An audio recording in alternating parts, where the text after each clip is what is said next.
All right, guys, back with another video. We got a lot to talk about. Some interesting things happened this Saturday at UFC 282. I want to talk about, first of all, Paddy Pimblett's performance, right? There was a lot of talk about that decision win for Paddy Pimblett. Did he win? People felt like Jared Gordon won. It felt like it was a robbery. I'm going to just say this. I spoke about this earlier in one of my earlier videos when I talked about Sean O'Malley beating Piotr Yan and how I thought that Sean O'Malley didn't win, but he fought really well and that the UFC should have gave it to Piotr Yan. But I made a big emphasis that the UFC is a business, so we have to keep that in mind. They're in it for the fighters who can make them the most money, right? They're going to push the fighters who can make them the most money. Now, I'm not sitting here saying fights are rigged or he didn't win the fight.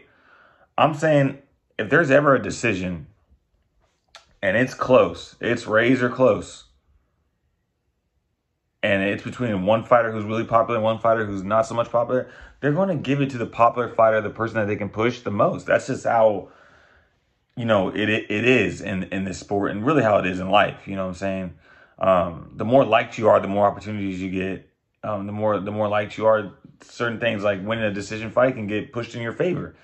I wasn't really too impressed with Paddy Pimblett's performance, I'm being honest. I was expecting something a little bit more flashy, or maybe a TKO finish or submission.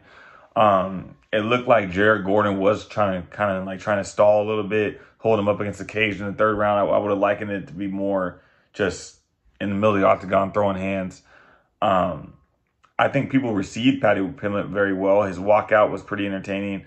I think people were excited to watch him fight, and I definitely think he was probably the most anticipated fight on that card next to Raul Rosas Jr.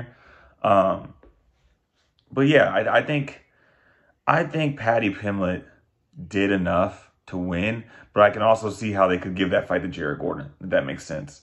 So I definitely think if you're Paddy Pimblett, moving forward, it's going to be very, very important that you're getting decisive victories to carry the hype train on.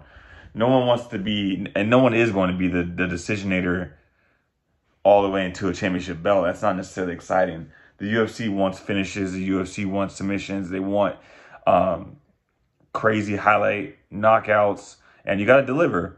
And he's delivered in all of his other fights. His UFC debut was a TKO. His other two fights after that were submissions.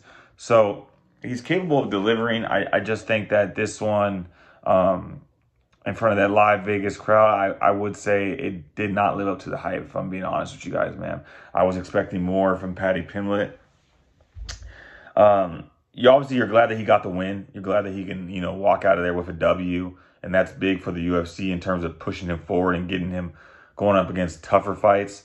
But yeah, I was surprised to see that, there wasn't anything more flashier, him having a more dominant win. Jared Gordon's tough, so I want to tip my hat to him.